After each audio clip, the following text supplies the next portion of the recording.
안녕하세요. 축구 전문 기자 한준입니다. 이번 주말 2023-2024 시즌 프리미어리그가 개막했는데요. 토트넘 허스퍼는 한국 시간으로 일요일에 경기를 준비하고 있는 가운데 경기를 앞두고 두 개의 큰 오피셜이 있었습니다. 팀의 에이스이자 프랜차이즈 스타, 무엇보다 손흥민 선수와 손캐듀호, 영혼의 파트너로 활약했던 해리 케인 선수의 바이에른 뮌헨 이적이 공식 발표된 것인데요. 이 충격을 빠르게 잊기 위해 토트넘이 새로운 주장을 공식적으로 임명했습니다. 바로 손흥민 선수를 뉴 캡틴으로 공식 발표한 것인데요. 굉장히 큰 의미를 갖는 선임입니다. 손흥민 선수의 개인적인 영광이기도 하고 아시아 축구 전체의 영광이기도 한 사건입니다. 게다가 엔지 포스테코글루 감독이 손흥민 선수를 케인 선수가 떠난 이후 최전방 득점원으로 실제 기용할 수 있다라고 직접 인터뷰까지 하면서 화제가 되고 있는데요. 케인 선수의 바이에른 뮌헨 이적 오피셜, 그리고 손흥민 선수의 토트넘 캡틴 오피셜, 그리고 토트넘의 올 시즌 손흥민 선수 기용 전망까지 총정리해드리도록 하겠습니다. 영국 현지 시간으로 8월 12일 토요일 낮에 손흥민 선수가 토트넘의 새로운 주장이 되었다라는 공식 발표가 나왔습니다. 그에 앞서서 난 내내 영국과 독일, 유럽 전역을 떠들썩하게 했던 소식은 해리 케인 선수의 바이에른 뮌헨 이적이었는데요. 저희가 디애슬레틱의 보도뿐 아니라 독일의 유력 매체들의 보도, 케인 선수가 독일로 이동해서 메디컬 테스트를 받는 모습도 이제 포착을 해서 소개해드린 바가 있습니다. 공식 발표만 남은 단계였고 토요일에 공식 발표가 나왔는데 바이에른 뮌헨의 공식 발표에 따르면 해리 케인 선수 2027년까지 4년 계약을 체결했습니다. 그리고 이 소식 이후에 말씀드린 대로 손흥민 선수가 토트넘의 새로운 주장이 되었다는 소식이 공식 발표 전에 이 케인 선수의 바이에른 뮌헨 이적을 독점 보도했던 디 애슬레틱의 데이비드 온스테인 기자가 보도를 했는데요. 우선 케인 선수 오피셜 내용을 조금 더 소개해드리면 등번호는 9번으로 확정이 됐고요. 말씀드린 2027년까지의 4년 계약, 이적료는 옵션 포함 1억 2천만 유로, 즉 1억 파운드 규모로 이제 알려져 있고 연봉은 주급 40만 파운드, 기존의 토트넘에서 20만 파운드를 받던 것보다 2배가 오른 엄청난 금액으로 알려져 있습니다. 게다가 흥미로운 것이 케인 선수가 이미 토트넘과 함께 프리시즌 일정을 굉장히 강력하게 소화하면서 사실 이적하지 않았다면 브렌트포드와의 프리미어리그 개막전도 출전이 가능한 몸 상태였잖아요. 그러다 보니까 영국에서 독일로 이동하는 것이 아주 긴 피로가 많이 누적될 만한 이동이 아니었기 때문에 바이에른 뮌헨 오피셜과 더불어 바로 슈퍼컵 데뷔 팀 훈련을 소화를 했어요. 바이에른 뮌헨과 라이프치히의 2023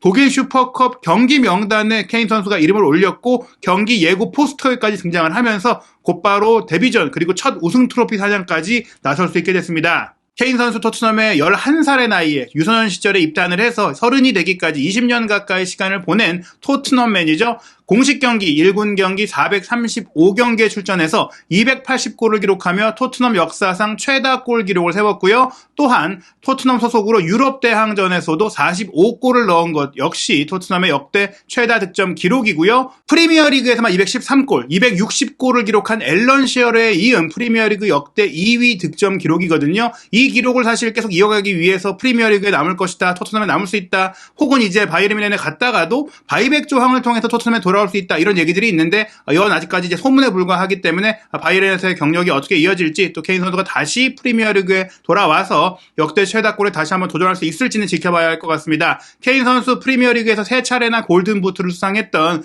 프리미어리그 최고의 공격수, 잉글랜드 최고의 공격수로 뽑혀왔었죠. 무엇보다 손캐듀의 합작골, 이 기록도 대단했었는데 해리 케인 선수와 손흥민 선수가 프리미어리그에서 합작골을 무려 47골을 지난 시즌까지 만들어냈었잖아요. 이 기록이 종전에 첼시에서 디디에 드록바와 프랭크 램파드가 만들어도 36골 기록을 크게 넘어섰고, 사실 올 시즌에 충분히 50골이라는 또 하나의 기록을 만들 수도 있는 흐름이었지만 케인 선수가 토트넘을 떠나 또 프리미어리그를 떠나서 바이에른 뮌헨으로 이적을 하면서 이 기록은 여기서 멈추게 됐습니다. 아마도 앞으로도 이 기록을 깰 수 있는 조합이 나올까 쉽지 않은 기록이라고 할 수 있겠는데요. 손흥민 선수, 아무래도 케인 선수와 거의 가족 같은 사이였잖아요. 케인 선수도 많은 인터뷰에서 아내보다 손흥민 선수가 더 많은 시간을 보낸다, 경기 훈련뿐 아니라 사적으로도 많이 교감하고 그랬기 때문에 서로의 호흡이 잘 맞았던 것이거든요. 케인 선수가 떠나는 것이 확정됐을 때 손흥민 선수도 자신의 SNS를 통해서 작별 인사를 했는데 리더이자 형제이자 레전드였다라고 얘기했어요. 토트넘에 와서 함께 뛰었던, 너의 곁에서 함께 뛴 첫날부터 너무나 즐거웠다, 너무나 많은 기억이 있고 너무나 대단한 경기들이 있었고 또 너무나 더 엄청난 골들을 함께 만들었다, 너가 내게 줬던 모든 것, 그리고 클럽에 줬던 모든 것에 고맙다. 즉 손흥민 선수에게도 케인 선수가 많은 어시스트를 줬고 또 그걸 통해서 손흥민 선수도 프리미어리그 득점왕을 차지했었고 이런 업적들, 함께 챔피언스리그 준우승을 경험하고 수많은 대회에서 또 많은 역사를 만들었기 때문에 감회가 있었을 것 같습니다. 손흥민 선수가 너의 새로운 도전, 너의 인생의 새로운 장에 최고를 기원한다. 뭐 이렇게 얘기를 했고요. 나의 형제 행운이 깃들길 바란다 라는 메시지를 남겼습니다. 한편 말씀드린 대로 케인 이적을 단독 보도했던 디애슬레틱의 온스테인 기자가 이제 손흥민 선수가 토트넘의 새 주장이 됐다라고도 독점 보도를 했어요. 사실 디애슬레틱에서는 토트넘 소식을 찰리 에클셰어 기자가 담당으로 많이 보도해 왔었는데 요즘은 이제 온스테인 기자가 지금 프리미어리그 전방위적인 뉴스를 가장 많이 또 독점적으로 보도하고 있고 토트넘 소식도 굉장히 적극적으로 보도하는 걸 보니까 이 온스테인 기자가 토트넘 내부 소식도 좀 유력한 네트워크를 확보한 것 같습니다. 이 온스테인 기자의 보도가 나오고 나서 공식 발표가 나온 것인데요. 일단 이 온스테인 기자 보도 내용을 보면 손흥민 선수가 토트넘 허스퍼의 새로운 주장이 되었다라고 하면서 전임 주장인 위고 요리스가 11년 만에 팀을 떠날 예정이고 또 잉글랜드 대표팀의 주장인 해리 케인은 토요일에 바이에른 뮌헨으로 떠났다. 현재 위고 요리스가 새로운 팀을 찾지 못했지만 떠나는 것이 확실시된 상황인 가운데 또 해리 케인 선수가 프리시즌 기간 동안 주장 한 장을 찾던 요리스 선수가 떠날 경우 차기 주장으로 유력했지만 둘 다 없는 상황이 되기 때문에 클럽 그리고 새로운 감독 엔지 포스테코글루가 함께 논의해서 손흥민 선수가 그 역할을 맡는 것으로 손흥민 선수에게 그 역할을 맡기기로 결정했다고 이제 알렸습니다. 올해 이제 31세가 된 손흥민 선수 한국 대표팀에서 111경기에 나설 정도로 국제대회에서 풍부한 경험을 갖고 있고 또 주장 경험도 갖추고 있기 때문에 적임자다라는 얘기가 나온 것인데요. 부주장으로도 사실 깜짝 놀랄만한 결정이 있었어요. 올 여름에 합류한 제임스 매디슨이 부주장이 됐고 또 아직 어린 선수죠. 수비수인 크리스티안 로메로가 부주장으로 선임이 된 것입니다. 토트넘 허스퍼가 이 3명의 선수를 선임한 이유에 대해서는 낙천적인 성격의 소유자다. 즉 긍정적이고 밝고 좀 이제 팀 분위기를 좋게 만들 수 있기 때문에 클럽의 발전과 성공에 도움이 될 것으로 기대가 된다. 뭐 이렇게 얘기를 했고요. 또 디애슬레틱은 케인이 그리울 것이라는 점은 분명히 인정을 하고 있지만 한 선수에 의존하기보다 전반적으로 책임감을 갖고 임하는 것, 즉 한 명의 카리스마가 아닌 팀 전체의 분위기를 끌어올려서 으쌰으쌰할 수 있게 하는 그런 주장을 선임했다는 얘기예요. 이전에 위고 요리스는 조금 이제 위계 질서를 강조했던 인물이기도 하고 또 케인 선수 같은 경우에는 좀 묵직한 인물이었는데 손흥민 선수도 뭐 그런 카리스마가 없는 것은 아니지만 지금까지 토트넘 내에서는 조금 밝은 분위기, 재미있는 분위기, 즐겁게 훈련하는 분위기를 만들던 인물이고 매디슨은 신입생이고 로메로도 어떻게 보면 손흥민 선수와 더불어 좀 즐겁고 긍정적인 분위기를 만들어왔던 인물이기 때문에 이런 주장단은 조금은 새로운 그 컬러를 보여줄 것 같다는 얘기고요. 요리스가 떠나는 것이 유력해졌었고 또 케인 선수의 이적도 지금 굉장히 많은 얘기들이 있었기 때문에 영국 언론 그리고 뭐 토트넘 미디어, 토트넘 팬들 사이에서 거론이 됐던 인물들이 꽤 있었어요. 실제로 이제 프리시즌 기간에도 손흥민 선수는 단 한 번도 주장 한 장을 차지 않았고 다른 뭐 이전 경기들도 마찬가지였어요. 2020년께에 다이어도 없고 케인도 없고 좀 많은 선수들이 없던 프리시즌 경기 정도만 손흥민 선수가 주장 한 장을 한 번 찼던 적이 있는데 그 뒤로는 사실 벤 데이비스라든지 말씀드린 다이어라든지 혹은 피에르 에밀 호이비에르 원래 주장단이었던 이 선수들이 이제 주장을 대신해서 부주장 역할을 했었거든요. 근데 이 선수들이 이번에 주장단에서 배제된 이유는 무엇일까? 지금 현재 토트넘 선수단을 연령별로 좀 나열을 했는데 일단 위고 요리스는 아직 안 떠났지만 떠날 예정이고 프레이저 포스터는 후보 골키퍼고 이반 페리시치는 34살로 이제 베테랑 선수이긴 하지만 주전으로서의 입지도 없고 사실은 뭐 지금 프리시즌 내내 좋은 경기력을 보이긴 했지만 여전히 이적 가능성을 완전히 배제할 수는 없는 선수입니다. 그 다음으로 나이가 많은 30대 선수가 바로 손흥민 선수인데요. 클럽에서 이뤘던 역사, 업적, 득점, 이상 모든 면에서 손흥민 선수는 주장으로서의 최적임자가 맞습니다. 그런데 왜 부주장으로는 벤 데이비스도 다이어도 아니고 호이비에르도 아닌 매디슨과 로메로이냐? 심지어 매디슨도 26세, 로메로도 25세로 팀 내에서도 그렇게 나이가 많은 편은 아니거든요. 이것은 팀의 입지를 좀 생각한 것이다. 이 세 명의 선수가 척추 라인을 형성한다고 할 수 있어요. 최전방우의 공격 라인의 손흥민 선수, 미드필드의 플레이메이커로 매디슨, 수비 라인의 로메로, 각각 포지션의 이 라인에서 공격 미들 수비 라인에서 팀을 이끌어갈 리더로서 선임이 된 것이고 또 가장 꾸준히 많이 경기에 출전할 선수들로 경기에 뛰지 않는 선수가 주장 한 장을 찬다. 이것은 거의 뭐 있을 수가 없는 일이기 때문에 구성이 된 것이다. 벤 데이비스와 에릭 다이어는 분명히 올 시즌에 네덜란드 수비수인 미키 판더펜이 왔기 때문에 입지가 줄어드는 상황이고 호이비에르는 사실 팀에 남는다면 주장 가능성이 높았지만 지금 뭐 이적설이 계속해서 이적 협상이 이루어지고 있는 상태이기 때문에 떠날 가능성이 매우 높습니다. 그래서 이 세 명의 선수 에릭 다이어는 사실 떠내보내고 싶은데 원하는 팀이었고 벤 데이비스는 아마 전천후 로테이션 자원으로 남거나 혹은 이적 가능성도 있는 선수고 결국 결국에는 벤 데이비스, 다이어, 호이비에르 기존 주장단 선수들이 입지 문제, 이적 문제, 팀 내의 존재감 문제로 인해 배제가 됐다. 이렇게 보시면 될 것 같아요. 그리고 포스테코글루 감독도 이미 프리시즌 기간 중에 손흥민 선수가 팀의 주장이 될 수 있는 가능성에 대해 언급을 했었는데요. 당시 기자회견에서 했던 말을 좀 소개하는 디애슬레틱의 보도를 보면요. 손흥민 선수와 함께 일하게 되어 기대가 된다. 손흥민은 진정한 리더십을 보여줄 수 있는 선수라고 생각한다. 내가 보기에 손흥민 선수는 선수단 전체를 이끄는 통로와도 같다. 그는 모든 그룹에 섞여 있다. 단순히 인기가 많아서 그런 것만은 아니라고 생각한다. 그가 경기 중에 해온 일로 인한 일정한 입지를 가지고 있다. 즉 손흥민 선수가 원래 축구팀에는 어떤 선수끼리 친하고 이런 무리들이 있는데 손흥민 선수 같은 경우에는 모든 선수들과 다 친하다. 그래서 통로와도 같다. 선수들을 연결해주는 모든 팀 내의 그룹을 연결해주는 인물이고 또 그런 그 사적인 인기, 성격 때문만이 아니라 이럴 수 있는 이유가 팀 내에서의 활약과 실력이 뛰어나니까 축구팀에서는 성격 좋고 사교적이고 이런 것보다도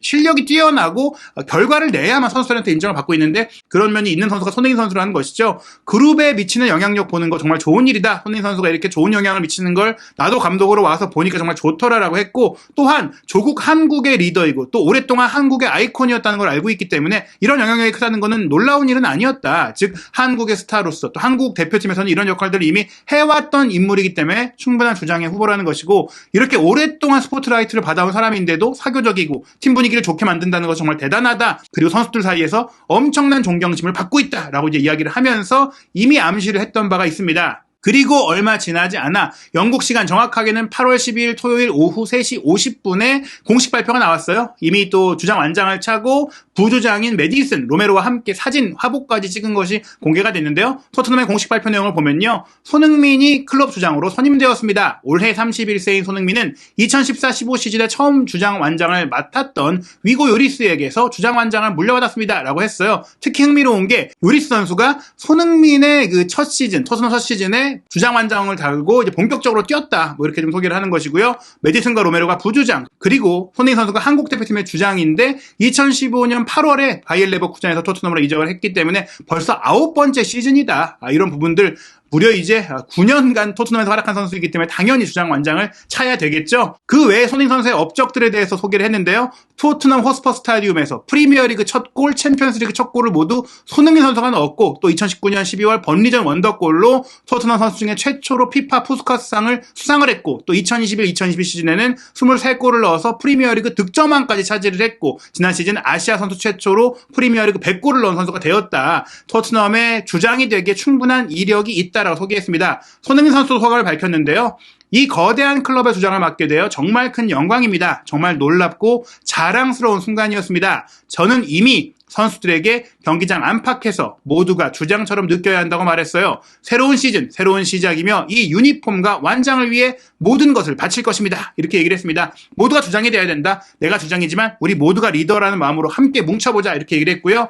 포스테코글루 감독은 소니는 경기장 안팎에서 훌륭한 리더십 자질을 갖추고 있으며 우리의 새로운 주장이 되기에는 이상적인 선택입니다. 라고 얘기했습니다. 손흥민 선수가 월드 클래스라는 것은 모두가 알고 있으며 라커룸의 모든 사람들로부터 엄청난 존경을 받고 있습니다. 그는 팀 내에서 그룹을 초월합니다. 단순히 인기가 많아서가 아니라 토트넘에서 한국의 주장으로서 그가 이룬 업적 때문입니다. 앞서 했던 인터뷰와 비슷한 얘기인데요. 손흥민 선수가 인기가 많은 선수이기도 하지만 업적도 대단하고 실력도 대단하고 모든 것이 갖춰진 선수이기 때문에 주장으로서 적임자다라고 소개한 것입니다. 또 하나 중요한 것이 케인 선수가 떠나면서 생긴 주장 완장의 공백을 손흥민 선수가 맡은 것뿐 아니라 최전방 공격수, 중앙 공격수로 골을 넣는 역할까지도 손흥민 선수가 맡을 수 있다라는 전망이 나오고 있는 것인데요. 브렌트포드와의 경기 사전 회견, 이미 케인 선수의 이적이 확정된 가운데 진행이 됐었는데 현지 기자들이 이제 손흥민 선수가 최전방 공격수로도 뛸 수 있느냐라는 질문을 했어요. 그에 대해서 포스테코글루 감독은 배제하지 않겠습니다라고 했습니다. 저는 오랫동안 손흥민 선수를 알아왔고 그의 커리어가 발전하는 것을 지켜봤습니다.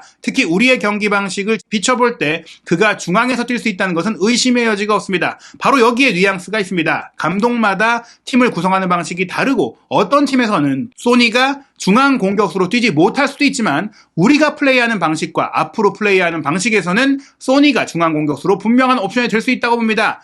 그러니까 9번 공격수로서 헤딩하고 타깃 플레이하고 포스트 플레이하고 이런 팀이라면 손흥민 선수를 최전방에 놓을 수 없겠지만 우리 축구는 그렇지 않다. 유기적인 스위칭 플레이, 활발한 이제 공간 침투 이렇게 좀 이 많은 숫자를 두고 주고받는 플레이를 포스테코글루 감독이 프리시즌에 보여줬었고 셀틱에서도 이 후르아시 선수를 그렇게 쓰면서 많은 골을 넣게 만들었었잖아요. 손흥민 선수도 그렇게 쓸 수 있다라는 얘기입니다. 통계 매체인 스코어카도 손흥민 선수가 이제 주장 완장을 차게 된 것에 대해서 소개를 하면서 프리미어리그 100골, 프리미어리그 50도움, 프리미어리그 득점왕을 차지한 최초의 아시아 선수로서 이제는 토트넘의 새로운 캡틴까지 됐다고 소개를 했는데요.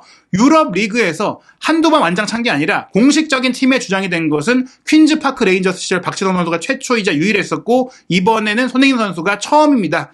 과거 뭐 J리그에서는 홍명보 선수가 가시화 레이서의 주장을 맡았고 또 정우영 선수가 빗설굽의 주장을 맡은 것조차도 대단한 성과였거든요. 해외팀에서 외국인 선수가 주장을 한다는 것은 그만큼 큰 그 경력을 쌓고 인정을 받고 있다는 얘기인데 유럽에서는 더더욱 어렵잖아요. 바로 엄청난 역사를 해버지 박지성에 이어 손흥민 선수가 만들어낸 것입니다. 그렇다면 브렌트포드와의 경기는 어떻게 좀 전망하고 있을까요? 영국의 런던 지역신문 이브닝 스탠다드는 일단 판더펜 선수 같은 경우에는 아직 준비가 되지 않았을까라고 전망을 했고요. 4-2-3-1 포메이션으로 나설 것이고 손흥민 선수 원톱보다는 일단 히샬리송을 최전방에 두고 메디슨이 공미로 뛰는 4-2-3-1이고 손흥민 선수가 왼쪽에 기반하지만 이런 형태 히샬리송이 최전방에 있다고 해도 히샬리송도 측면과 중앙을 오가는 선수고 손흥민 선수와 스위칭 플레이가 활발하게 이어질 것이 전망이 되고 있어요. 다만 경기 결과는 케인 선수의 이탈 공백 속에 브렌트포드가 2-1로 승리할 거라고 전망을 했고요. 인터넷 매체인 스포츠마 같은 경우도 마찬가지로 히샬리송 원톱에 쿨루셉스키, 메디슨, 손흥민의 2선 라인을 전망을 했고 수비 라인 역시 판더펜이 나오기보다는 이제 벤 데이비스가 일단 나올 것 같다. 경기 결과는 2-2 무승부를 전망했습니다. 하지만 저는 개인적으로 손흥민 선수의 최전방 기용 가능성도 완전히 배제할 수는 없다고 생각을 하는데요. 이전 영상에서 소개해드렸다시피 바르셀로나와의 주중에 치렀던 이 감페르컵 경기 때 히샬리송이 76분, 페리시치가 72분, 로셀소가 90분 풀타임, 비수마가 88분이나 소화했기 때문에 물론 뭐 주중에 경기를 뛰었다고 해서 체력이 완전히 뭐 바닥나고 이렇지는 않겠지만 이런 점들을 고려했을 때는 프리시즌 동안 또 좋은 플레이를 보였던 솔로몬이 왼쪽에 서고 손흥민이 최전방, 쿠루세스키가 오른쪽, 미드필드 라인은 메디슨, 사르, 호이비에르로 구성될 가능성이 있지 않을까. 요게 변수가 아닐까 생각이 됩니다. 물론 기본적으로는 히샬리송이 최전방에 서는 것이 지금까지 준비해왔던 훈련 방식이자 또 옵션이자 또 계획이라고 할 수 있겠는데 어떻게 과연 브렌트포드와의 경기 선발 명단과 전술을 구성하게 될지 또 손흥민 선수가 프리시즌 기간 동안에는 사이드라인을 밟고 뛰는 윙 플레이를 주로 했는데 케인이 떠난 지금 시점에는 또 어떻게 동선이 정리가 될지 경기 지켜보고 돌아오도록 하겠습니다.